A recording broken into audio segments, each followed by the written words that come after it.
But as she got closer, something seemed off. Her steps were slower, more hesitant, but Kwame brushed it off as nerves. Finally, she got to the altar, and he lifted her veil with a trembling hand, eager to see Ya's radiant face.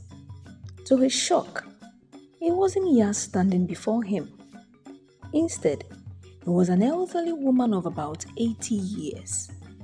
Kwame's jaw dropped and nearly collapsed, and the guest gasped in surprise. Hello friends, grateful for your support. If you are new here or you've been watching without subscribing, please don't forget to hit the subscribe button. Give this video a big thumbs up. Smash the notification bell, share and drop your comments as we proceed. Mr. Mensah stepped in to instruct the priest to announce the cancellation of the wedding till further notice. Then the guests dispersed. What an embarrassment. While that was ongoing in the church auditorium, Kwame was with the old woman in the priest's office having a serious discussion. "Who are you?" Kwame said. The old woman sat quietly, feeling no remorse. After a moment of silence, she began to talk. "I am your wife, your only covenant wife. Marry me or lose your wealth or run mad. This is no joke." Kwame retorted, "My wife? What do you mean, old woman? I don't know you." Kwame was furious. The old woman began to act aggressively, so Mr. Mensah advised that they settle the case privately in his mansion. Ya, upon hearing the news while on her way to the church, couldn't bear but collapse. She was then immediately rushed to the hospital nearby for medical attention. Later that evening, when all nerves were calmed, Mr. Mensah summoned the old woman he hosted in his house for questioning in the presence of Kwame. Mr. Mensah began, "Old woman, who did you say you are, and why the embarrassment?" The old woman began her story. Kwame's mother, Efiadansoa, was desperate to have a son. So she visited our place and we made her a deal that would ensure she had a son. But in return, that her son would marry me when he turned 30. The news silenced Kwame and Mr. Mensah, leaving them in a state of confusion, because Kwame is the only son of his mother, and it took years in her marriage to have him. But the challenge here is that Kwame's mother, who can confirm this news, is late, so it will be extremely challenging for Kwame to reverse the covenant. "But why did you wait till this day?" Mr. Mensah asked the old woman. "We sent him a letter years ago," the old woman replied. After minutes of another moment of silence, Kwame spoke. "Oh, I remember. I remember one sunny afternoon. I received a letter. The envelope was old and yellowed, the handwriting delicate and faded.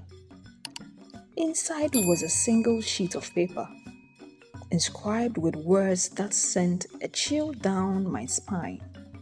And it read, Kwame Danso, you are summoned to fulfill the covenant made by your mother, Efiadansoa. On the eve of your birth, you are to marry Inuajo, who is of the age of 80 years. Failure to comply will result in madness and extreme poverty. I stared at the letter in disbelief, knowing my mother, Efiadansoa, had passed away years ago, and she never once mentioned any covenant or promise. The idea of marrying a woman 80 years old was absurd. I crumpled the letter and tossed it aside. convinced it was a cruel joke. I remember. Yes, I remember. So, how do I reverse this covenant? Because I must marry a wife of my youth.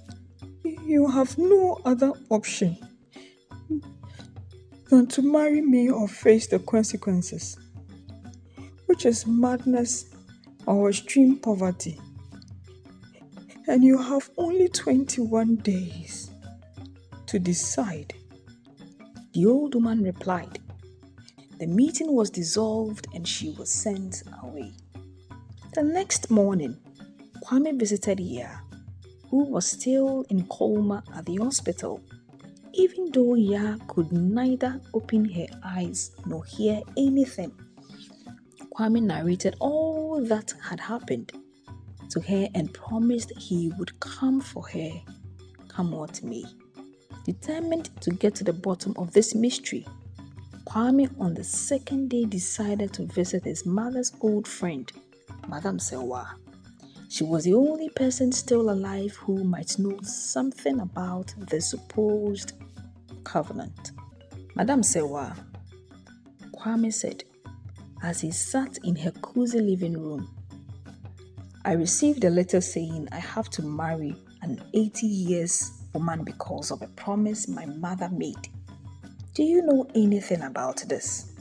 Madame Sewa's eyes widened with fear.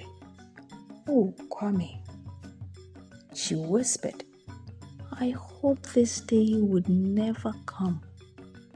Your mother was desperate to have a son. She went to Inuajo, who was rumored to have powers. Inuajo made your mother a deal. She would ensure Efiadansoa had a son, but in return, that son would marry her when he turned 30. Kwame's heart pounded in his chest. Why didn't my mother tell me this? Kwame asked. She thought she could break the covenant. She tried everything, but in the end, she hoped you would never have to know. I am sorry, Kwame. Kwame thanked Madame Sewa and left. Kwame decided he had to confront Inuajo. He traveled to Nago in the Volta region, a grand crumbling estate at the edge of the village, shrouded in the mist of mystery. As he approached, the air grew colder and the shadows seemed to whisper. The door creaked open, revealing the old woman, Inuajo. Despite her age, there was an otherworldly beauty about her. Kwame Danso, I have been expecting you, she said, her voice smooth and silk. Kwame stepped inside, his heart racing. Inuajo, this covenant, it can't be real. There must be a way out. Inuajo smiled, but it didn't reach her eyes. The covenant is real, Kwame. Your mother sought my help, and I gave her what she wanted. Now, it is time for you to fulfill your part of the bargain. But why? Kwame demanded. Why do you want to marry me? Inuajo's expression softened. Lioness Kwame, I've lived 80 years and I'm tired. The covenant is the only way to pass on my legacy, to ensure I am not forgotten. Kwame left Nago, the old man's place in the Volta region, with a heavy heart. He couldn't marry Inuajo, but the consequences of refusing were terrifying. That night, a shadowy figure appeared in his room, threatening him to do the needful. He confided in Madame Sewa the next day, hoping she could help him find a solution. Kwame, there has to be another way, Madame Sewa said. We can't let this covenant control your life. Together, they researched the history of Nago and Inuajo. they discovered tales of dark magic and ancient rituals, but nothing concrete that could help them break the covenant. Days went by, and the weight of the impending deadline pressed down on Kwame like a vice. One evening, as Kwame sat alone in his study, a shadowy figure appeared behind him. It was the same figure from that night after visiting Nago. Who are you? Kwame demanded, his voice trembling. I am the keeper of the covenant.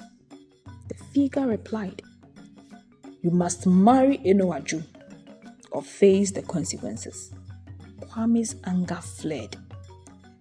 That isn't fair. I didn't make this deal. But your mother did, the keeper said. And the covenant binds you both. However, there may be a way to break it. Go find it. The next morning, Kwame went to Madame Sewa to discuss possible solutions. Madame Sewa advised he seek the assistance of a higher power than that of Enoaju. Kwame thanked her and went in search of a higher power named Buba in the western region. Buba explained that to break the covenant, Kwame would have to marry Enoaju. You must manage to cut her waist bead, the symbol of the covenant that binds both of you. Burn together with a concoction I will give you when you are leaving, and bury the ashes. Buba advised, only then can the covenant be broken. But if that fails, you will be stuck with her forever. Kwame had no choice. Out of desperation, he agreed to execute the plan. He took the concoction, thanked Buba, and left for Accra. But through it all, he kept thinking of Ya and the life they could have together. Upon his return from the western region, he visited Ya at the hospital. Once again, he gave Ya updates even though she could not see or hear. The next day, Kwame returned to Enoaju to inform her of his decision. Great, she exclaimed. You have 3 days left. Just be ready, and I would show up. 24 hours before the deadline, Kwame and Enoaju, the old bride, got married in a simple ceremony. Few friends and family were there to witness, but Kwame's plan was unknown to none of them. He faked happiness and did not let people's negative reactions get to him because he was a man on a mission. They then lived together as a couple in Kwame's house.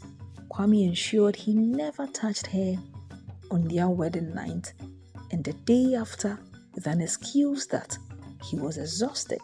Meanwhile, he was busily plotting to execute his plan. Enoaju, with her powers, got to know Kwame's plan, though she was also on guard. Who will then emerge as winner? Let's find out. One day, Kwame began to create a romantic atmosphere in the morning and evening. Enoaju, an old lady who was being starved of intimacy due to the nature of her work, was consumed by the atmosphere and eventually became vulnerable. Kwame seized the opportunity to execute his plan swiftly. He did exactly as Buba had instructed. Enoaju's eyes widened in shock as soon as her beads were burned together with the concoction. Impossible! No one has ever broken the covenant, she exclaimed. But the shadows around Enoaju began to dissipate. You were bound by your lioness, Kwame said softly. But now you are free. Enoaju's form began to fade, and for the first time, she looked at peace. Thank you, Kwame, she whispered, before disappearing into the light. With the covenant broken, Kwame felt a weight lifted off his shoulders. He and Ya could finally plan their future together without fear. He had a call Ya had gained consciousness and was to be discharged from the hospital. He hurriedly sent her flowers and shared the good news as well. They both visited Kwame's mother's grave, a sense of closure washing over him. "I did it, Mom," he said. "I broke the covenant. We are free." Uba, the higher power Kwame consulted in the Western region, watching silently from a distance, faded into the shadows. His duty fulfilled. Kwame and Ya married in a small, joyous ceremony. Friends and family celebrated with them, and the story of the covenant became a distant memory, a legend to be told by the fireside. Kwame had faced the darkness and emerged victorious. He had broken the chains of the past and found his way to a new beginning. And in the end, that was all that mattered. Years passed, and Kwame and Ya lived a happy, fulfilling life. They had children and grandchildren, and the shadow of the covenant never touched them again. But the legend of the covenant lived on, a cautionary tale of desperation and the power of love and determination. In the heart of Accra, a new generation grew up, hearing of the story of Kwame Danso and Enuajo. They learned the importance of facing their fears and the strength that could be found in love and resolve. And so, the legacy of Kwame became a beacon of hope, a reminder that even in the darkest of times, there is always a way to find the light.